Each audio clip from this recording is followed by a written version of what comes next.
Hello. Welcome to 5 Minutes of Torah with the BI Rabbi. I'm Rabbi Adam Stein.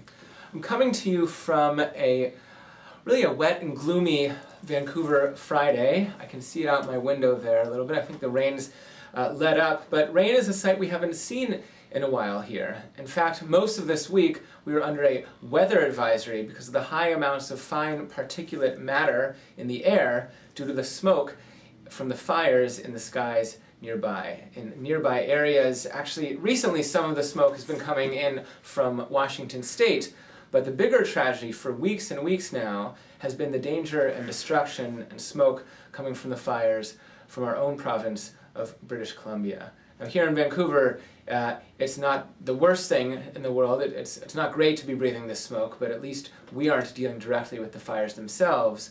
But our friends and family and fellow British Columbians are dealing with these terrible fires for a while now. Officials say that this is the worst wildfire season ever.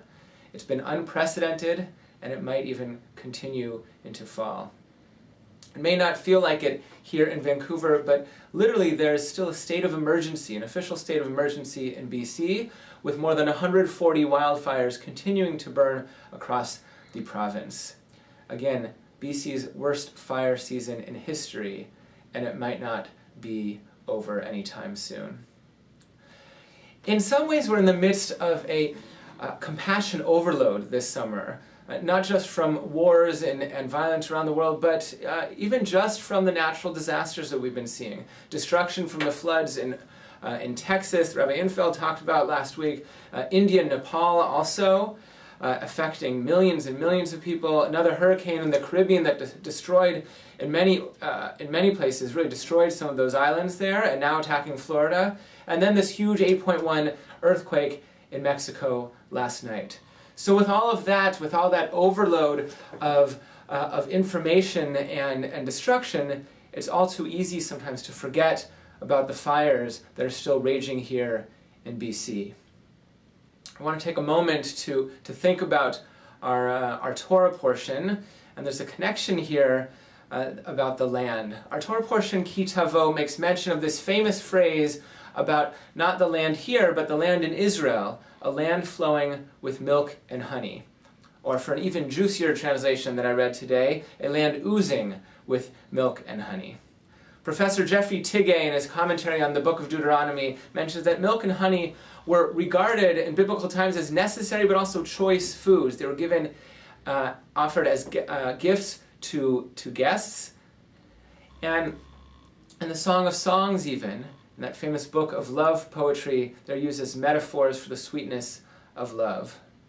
And many of you know, if you grew up in BC or traveled in the region, we have a beautiful piece of earth right here in our backyard, and much of it does in fact produce milk and honey and all sorts of other things, as well as provide a home for countless animals, millions of humans throughout the province, 12,000 of whom are on an evacuation alert, and thousands are still out of their homes.